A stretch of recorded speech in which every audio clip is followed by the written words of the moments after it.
Problem. শুভেন্দুকে আগে ঠিক করতে বলুন যে উনি আগে বাঙালি, উনি বেজন্মা না উনি কি? চোরের মতন ঢুকাচ্ছে, চোরের মতন ঢুকে লুটপাট করেছে। আমাদের কোটি কোটি টাকা জিনিস ছিল দোকানে, এক এক দোকানে ছিল 50,000 টাকা জিনিস, এক এক দোকানে 20,000 টাকা, এক এক দোকানে 10,000 15,000 টাকা জিনিস ছিল। হ্যাঁ, চোরের মতন ফেলবে গেল, ফেলতে গেলে আগে থাকতে বলবে দোকানদারেদের। ভোট দেওয়ার বেলা মা মাসি আর ভোট যেই হয়ে গেছে, সরকার হয়ে গেছে, এখন পেটে লাথি মারছে। তাদের পাল বাচ্চাদের কি হাতে চাকু ছুরি দিয়ে দেবে এই বন্ধ? পেন দেওয়ার মতন ক্ষমতা হলো না এই সরকারের। 80 বছর হয়ে গেল এখনো কেন হকারি করতে হচ্ছে? এইটা আগে কেন্দ্রের সরকার জবাব দেবে, তো তারপরে হকার উচ্ছেদ অন্য উচ্ছেদের কাজে নামবে। কোনো মসজিদ এয়ারপোর্টের, যেটা এয়ারপোর্ট হওয়ার আগে পর্যন্ত ওই মসজিদ থাকে ওই জায়গায়, সেই মসজিদ নিয়ে এখন কথা তুলেছে শুভেন্দু অধিকারী। মসজিদ ওখান থেকে আরে ভাই, এদের ইস্যু তো নাই, এরা প্রতিশ্রুতি কি দিয়েছিল? 450 টাকায় গ্যাস দেওয়ার কথা বলেছিল, দিয়েছে এখন পর্যন্ত? পেট্রোলের দাম কমাবার কথা বলেছিল, চাকরির কথা বলেছিল, সরকারি কর্মচারীদের ডিএনএ কথা বলে, সব ব্যর্থ হয়েছে। কোনো একটা ইস্যু করতে হবে, মানুষকে তো মুজিয়ে রাখতে হবে। সবাইকে অনেক অনেক শুভেচ্ছা। ভারতীয় জনতা পার্টির বিধানসভার মণ্ডলী, মন্ত্রিসভার মণ্ডলী, যারা আজকে আমরা পশ্চিমবঙ্গের প্রত্যেক মানুষের আশীর্বাদে আমরা এখানে নির্বাচিত হয়ে এসেছি, তাদের পরিষেবা দেওয়ার জন্য যে আমরা অঙ্গীকারবদ্ধ হয়েছি, আগামী দিনের পথ আমাদের ঈশ্বরের আশীর্বাদে মানুষের কাছে যেন আমরা পৌঁছে যেতে পারি এবং তাদের আকাঙ্ক্ষিত পরিষেবা যেন আমরা তাদেরকে দিতে পারি। সকলকে আমার অনেক অনেক শুভেচ্ছা। ভারতীয় জনতা পার্টি জিন্দাবাদ, ভারত মাতার জয়। মোদিজি এই জায়গায় নিতে চান খুশি? আপনি কখনো ভেবেছিলেন যে আপনি মন্ত্রী হতে পারেন? না না না, আমি যে বিধায়ক হতে পারবো এটাই ভাবিনি যে মন্ত্রী। 2014 সেখান থেকে খুব ভালো। अब मंत्री होने के बाद, मंत्री बनने के बाद क्या कुछ चीजें आप करना चाहती हैं? कुछ है आपके सामने? কি কাজ করবেন মন্ত্রী? কি কাজ করবেন? দেখুন, আমার যে বিধায়ক ছিলাম তখন একটা বিধানসভা ছিল, একটু আউটকাম নিয়ে ভাবনা ছিল। এখন তো পশ্চিমবঙ্গের ভাবনা ছিল। কতটা বাড়লো? ঈশ্বরকে আমি ধন্যবাদ জানাচ্ছি, আমার পরিবার। দর্শক, একদিকে মসজিদ ভেঙে এয়ারপোর্ট বানানোর কথা ভাবছে শুভেন্দু অধিকারী, এখন কলকাতার নওশাদ সিদ্দিকী সহ যেই সব মুসলিম নেতারা আছে তারা তো খেপে গেছেন যে কিছুতেই মসজিদ ভেঙে এয়ারপোর্ট করতে দেওয়া যাবে না। কারণ এই মসজিদ তৈরি হয়েছে, এই এয়ারপোর্ট তৈরি হওয়ারও মোটামুটি 100 বছর আগে। অন্যদিকে শুভেন্দু অধিকারী পশ্চিমবঙ্গে যত মাদ্রাসা আছে সেই সব মাদ্রাসাতে বন্দে মাতারাম যেই গানটি রয়েছে, যেই স্লোগানটি রয়েছে, সেই স্লোগানটি দেওয়ানোর চেষ্টা করছে এবং কিছু কিছু মাদ্রাসাতে অলরেডি এই বন্দে মাতারাম যেই স্লোগানটি আছে সেই স্লোগানটি দিয়েও ফেলেছে। এখন আবার অন্যদিকে কলকাতায় রাস্তাঘাটে বিভিন্ন জায়গায় গরু হাঁটাচলা করতে দেখা যাচ্ছে, যে বিষয়টি আগে থেকেই কিছু রাজনৈতিক বিশ্লেষক এবং কিছু সমাজসেবক এবং যারা আসলে বিজ্ঞানে বিশ্বাস করে, এইসব ধর্মের অন্ধবিশ্বাস যারা না করে, তাদের ভিতর থেকে অনেকে বলছিলেন যে যদি গরুকে একইভাবে যেরকম আগে চলতো, গরু জবাই করে খাওয়া, গরু কুরবানি করা, সেরকম কুরবানি করা এবং গরুকে জবাই যদি না করা হয় তাহলে, এবং এই গরুগুলিকে যদি মানুষ না পালে, যেহেতু যদি গরু জবাই না করে তাহলে বিক্রিও হবে না, আর বিক্রি না করলে এই গরুকে যতই হিন্দুরা বলুক যে ওদের মা, ওদের ভগবান, যতই বলুক কোনো কাজ হবে না, তারা পালবে না, তারা লালন পালন করবে না। এটা বিক্রি করার জন্যই একমাত্র লালন পালন করে মানুষ। তো যখন বিক্রি না করতে পারবে তখন এই গরুগুলি আসলে বন্য কুকুর যেরকম রাস্তাঘাটে ঘুরে বেড়ায়, সেরকম এই গরুগুলিও রাস্তাঘাটে ঘুরে বেড়াবে এবং রাস্তাঘাটে যখন ঘুরে বেড়াবে হাইওয়েতে উঠে যাবে গরুগুলি এবং কোনো একটি গাড়ি এসে সেই গরুর সাথে অ্যাক্সিডেন্ট করার মতো অবস্থাও হতে পারে। তো এরকম কিন্তু কিছু সমাজসেবক বলেছিলেন। তো সেটি কিন্তু হতে যাচ্ছে বাস্তবে। আসলে অনেক হিন্দুরা ইতিমধ্যে গরু ছেড়ে দিয়েছে, রাস্তাঘাটে তাদের গরু ঘুরে বেড়াচ্ছে, কারণ তারা খাবার খাওয়াতে পারছে না। এই গরুকে ঘাস কেটে খাওয়াচ্ছে, আর এই ঘাস কেটে 14 বছর লালন পালন করে তারপরে গিয়ে বিক্রি করবে। ততদিন এই 14 বছর যে পরিমাণ খরচ হবে সেই পরিমাণ কিন্তু দামে গরু বিক্রি করতে পারবে না, তার থেকে অনেক গুণ কমে গরু বিক্রি করতে হবে।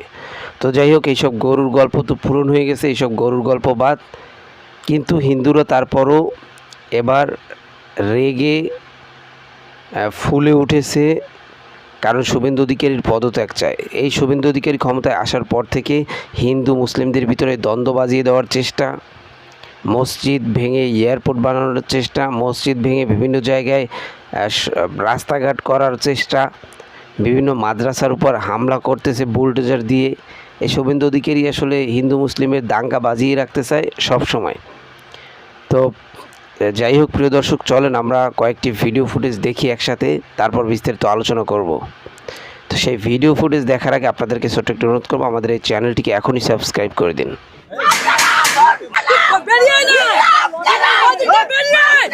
শুভেন্দুর প্রচুর প্রবলেম। শুভেন্দুকে আগে ঠিক করতে বলুন যে উনি আগে বাঙালি, উনি বেজন্মা না উনি কি? চোরের মতন ঢুকাচ্ছে, চোরের মতন ঢুকে লুটপাট করেছে। আমাদের কোটি কোটি টাকা জিনিস ছিল দোকানে, এক দোকানে ছিল 50,000 টাকা জিনিস, এক দোকানে 20,000 টাকা, এক দোকানে 10,000 15,000 টাকা জিনিস ছিল। হ্যাঁ, চোরের মতন ফেলবে গেল, ফেলতে গেলে আগে থাকতে বলবে দোকানদারেদের। ভোট দেওয়ার বেলা মা মাসি আর ভোট যেই হয়ে গেছে, সরকার হয়ে গেছে, এখন পেটে লাথি মারছে। তাদের বাল বাচ্চাদের কি হাতে চাকু ছুরি দিয়ে দেবে এই বন্ধ? পেন দেওয়ার মতন ক্ষমতা হলো না এই সরকারের। 80 বছর হয়ে গেল এখনো কেন হকারি করতে হচ্ছে, এইটা আগে কেন্দ্রের সরকার জবাব দেবে, তো তারপরে হকার উচ্ছেদ অন্য উচ্ছেদের কাজে নামবে। গরিবের পেটে লাথি মেরে আবার উন্নয়নের বড় বড় বুলি ছাড়ছে, লজ্জা করে না? এদের এই তথাকথিত উন্নয়ন আসলে সাধারণ মানুষের কান্নার উপর দাঁড়িয়ে করা একটা চরম ভণ্ডামি। দমদম ক্যান্টনমেন্ট স্টেশনে যারা বছরের পর বছর হকারি করে সংসার চালাতো, তাদের আজ কোনো কথা নেই, বার্তা নেই, জঙ্গলি জানোয়ারের মতো রাস্তা থেকে খেদিয়ে দেওয়া হচ্ছে। যখন ভোটের দরকার ছিল তখন এই হকারদের পায়ে গিয়ে তেল দিয়েছে, সবার বিকাশ হবে বলে মিষ্টি কথায় ভুলিয়েছিল। আজ ভোট ফুরিয়ে গেছে, তাই এরা আপনাদের চোখে রাস্তার আবর্জনা হয়ে গেছে। কোনো আগাম নোটিশ নেই, থাকার বিকল্প জায়গা নেই, হুট করে এসে জেসিবি দিয়ে সব গুড়িয়ে দিল। 20 থেকে 30 বছর ধরে যারা এখানে সততার সাথে ব্যবসা করছে, এক নিমেষে তাদের ভিখারি বানিয়ে ফুটপাতে নামিয়ে দিল। এসি রুমে বসে ম্যাপ দেখে উন্নয়ন করা খুব সহজ, কিন্তু রাস্তায় রোদে পুড়ে দুমুঠো ভাতের টাকা জোগাড় করা যে কতটা কষ্টের, সেটা আপনাদের মতো পাষাণরা কোনোদিন বুঝবে না। সোনার বাংলা কি মানুষের ভিটেমাটি কেড়ে নিয়ে তৈরি হয়? অসহায় মানুষের চোখের জল আর ক্ষুধার্ত বাচ্চার চিৎকার কি আপনাদের সিংহাসনকে একটুও কাঁপায় না? মনে রাখবেন, পেটের খিদে যখন বিদ্রোহ হয়ে রাস্তায় নামে, তখন আপনাদের কোনো পুলিশি পাহারা বা ক্ষমতার দম্ভ কাজে আসবে না। পুনর্বাসন ছাড়া 1 ইঞ্চি জমিও কেউ ছাড়বে না। এটাই আজ সাধারণ মানুষের শেষ কথা। আজ যদি চুপ থাকেন, তবে কাল আপনার নিজের থালা থেকেও শেষ ভাতের গ্রাসটুকু এরা কেড়ে নেবে। উন্নয়ন মানে ধ্বংসলীলা নয়, উন্নয়ন মানে মানুষের জীবন বাঁচানো। সাধারণ মানুষের জীবন নিয়ে এই নোংরা ছিনিমিনি খেলা এখনই বন্ধ হওয়া দরকার। হয় বাঁচার পথ দিন, নয়তো গদি ছাড়ুন। মানুষকে ভিখারি বানিয়ে রাজপ্রাসাদ গড়া আর যাই হোক উন্নয়ন হতে পারে না। এই ভণ্ড শাসকদের আসল চেহারাটা চিনে রাখুন, নইলে কাল আপনার কপালেও একই দুঃখ আসবে। কোনো মসজিদ এয়ারপোর্টের, যেটা এয়ারপোর্ট হওয়ার আগে পর্যন্ত ওই মসজিদ থাকে ওই জায়গায়, সেই মসজিদ নিয়ে এখন কথা তুলেছে শুভেন্দু অধিকারী। মসজিদ ওখান থেকে আরে ভাই, এদের ইস্যু তো নাই, এরা প্রতিশ্রুতি কি দিয়েছিল? 450 টাকায় গ্যাস দেওয়ার কথা বলেছিল, দিয়েছে এখন পর্যন্ত? পেট্রোলের দাম কমাবার কথা বলেছিল, চাকরির কথা বলেছিল, সরকারি কর্মচারীদের ডিএনএ কথা বলে, সব ব্যর্থ হয়েছে। পুনরায় ইস্যু করতে হবে, মানুষকে তো মসজিদ রাখতে হবে। 1890 সালে মসজিদটা তৈরি হয়েছে, আর এয়ারপোর্ট হয়েছে 1924-এ। সহজ নয়। আইন আদালত আমরাও বুঝি, পেপারপত্র আমরাও বুঝি। ধন্যবাদ। ঠিক দিন দেখবেন আর্থিকভাবে ভারতবর্ষ কোন জায়গায় গিয়ে দাঁড়াচ্ছে, আপনি ভাবতে পেরেছেন? ক্ষুধার সূচকে আমরা 121 নম্বরে চলে গিয়েছি, 107 নম্বরের দিকে চলে গিয়েছি 123টা দেশের মধ্যে। 2014 সালে যেখানে 50-55তে ছিলাম আমরা, যে ক্ষুধার সংখ্যা বেড়ে যাচ্ছে ভারতবর্ষে, তা নিয়ে কোনো চর্চা নেই। কে কত বড় হিন্দু, কে কত বড় মুসলমান, এই নিয়ে চর্চা হচ্ছে। কিন্তু কত হিন্দু মুসলমান সারা রাত না খেয়ে ঘুমাচ্ছে, দিনে একবেলা খেতে পারছে না, তা নিয়ে আমরা চর্চা করছি না। এত বড় আমরা ধার্মিক হয়ে গেছি। এই ধার্মিক মানে বক ধার্মিক বানাচ্ছে বিজেপি। ওর ট্যাপে আমরা যদি পড়ি, ধ্বংস ছাড়া আর ভালো কিছু হবে। বহু BMOH যিনি আছেন, তাকে আমি বললাম যে আমি খুব তাড়াতাড়ি আবার আসবো। 22 বিঘে সম্পত্তি আছে, টোটালটাই ঘুরে আমি একটু দেখতে চাই কী আছে না আছে, কোথায় কী আর এক্সট্রা করা যেতে পারে, সেইগুলো আজকে চর্চা হয়েছে।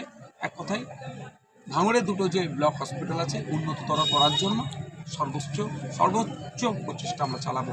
যিনি এখানে অফিসার আছেন, হেলথ অফিসার, যথেষ্ট তিনি কোঅপারেটিভ, এবং যারা অ্যাসোসিয়েট আছেন অল্প ডক্টর নার্স থাকার পরেও তারা তাদের সর্বোচ্চ দিয়ে ডিউটি করছেন। তারা এই যারা রুগীরা যাচ্ছে, টিকিট কাউন্টারের শেড, বসার জায়গা ঠিকঠাক নাই, এক জায়গা থেকে অন্য জায়গায় যেতে গেলে সে যাওয়ার রাস্তাও ঠিকঠাক নাই, আনুষঙ্গিক যেগুলো আছে সেগুলোকে আমরা সমাধান করবো। এবং টিবি রোগে যারা আক্রান্ত বা আক্রান্ত হতে পারে, আক্রান্ত হয়ে আছে সে জানে না, তার সিমটম কী, তাদেরকে এক্সরে আগে করাতে হবে, তারপরে তাকে কফ পরীক্ষা, এইসব যেগুলো আনুষঙ্গিক বিষয়গুলো আছে ব্যাপকভাবে প্রচারের যাতে ব্যবস্থা করা যায় সে কথাও বলেছি।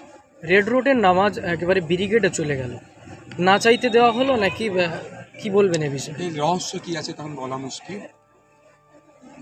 তবে এই রেড রোডের নামাজের ইতিহাসটা একটু যদি পিছিয়ে যায়, শহীদ মিনার ময়দানে ছিল। শহীদ মিনার ময়দানে আগে নামাজ হতো। একটা সময় বর্ষা প্রচণ্ড বৃষ্টি হয়েছিল, মাঠে আর নামাজ পড়ার উপযুক্ত ছিল না।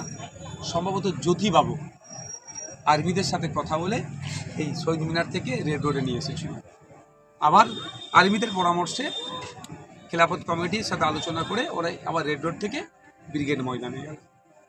এর কী রহস্য আছে এখনই বলতে পারবো। এবারে কুরবানি নিয়ে হুমায়ুন কবির তো হুঙ্কার দিলেন যে কোনো মায়ের লাল থাকলে আটকে দেখাকে এই কুরবানি আমরা মুর্শিদাবাদে করে দেখাবো।